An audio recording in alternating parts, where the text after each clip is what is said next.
All right, good stuff. Okay, might get into the next one. So you're going to build up into the snatch now. So oftentimes when people do the snatch, they get a little bit kind of intimidated with the exercise because they don't really understand the actual movement. A lot of people, when they do the snatch, they kind of think it's almost like a 180 swing. So they kind of think it's going like this. All right, but really we're going up and down in a pretty much straight line. So think about taking the jumper off. That's the exact movement we're doing, okay? So this is why we teach the high pull. So the way I like to teach is we do a high pull, which is normal as we just did.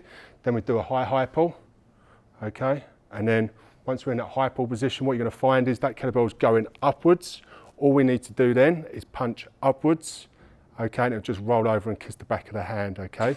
If you punch upwards vertically and its kettlebell's too low, it's just going to end up as a press, okay? So you've got to make sure you're punching when the kettlebell is around the top of your head movement, okay?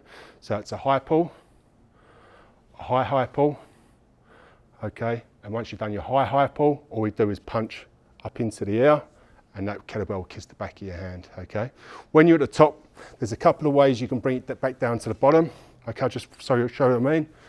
So from here, I normally just flick my fingers forward, go back into the swing from there, back into the snatch from there, or you can internally rotate, pinky forward, and come back down from there. So what you'll find is the kettlebell is going to move quite a bit in your hands because when it's overhead, it's in the palm of your hand now. When it's at the bottom, it's going to be in your fingers. This is normally the exercise which tears up your hands. So this is where you're normally going to chalk up on this one. But just have a play with those. So I'm just going to put that together now. So from here, I'm going to do our high pull, high pull, high pull punch. Okay, bring it back into the half snatch or the rack position. Go again, high pull, high pull, snatch. And then once you're at the top, again, you can either flick the fingers forward or you can internally rotate. I just flick the fingers forward, go again. So does the kettlebell flip over this time or go around? No. What will happen is as you're coming up into that high pull, the kettlebell's going up in this position here. So the kettlebell's going up, all you do is punch over and it will just kind of come round. Does it come over the top or round? I think it goes over the top really. Yeah. But you shouldn't be slapping the back of your hand at all.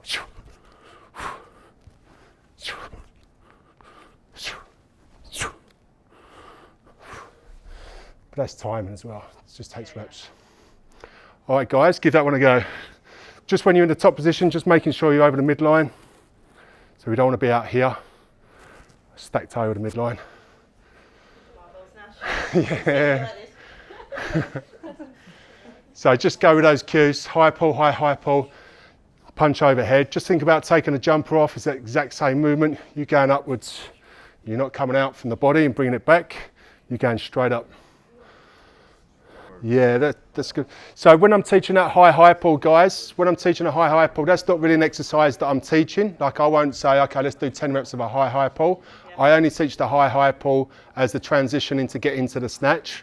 Like I was saying, like a snatch is basically you just taking your jumper off. That position really is the high pull with the punch. I wouldn't say, okay, we're gonna go sort of 20 reps of a high pull, but yes, when we're doing that high pull position, it's kind of more in this position here, okay? And that just gets us in the right position for that kettlebell flipping over the top, and all we need to do then is punch up fast, and we've done our snatch. I wouldn't necessarily teach a high pull to a client, no.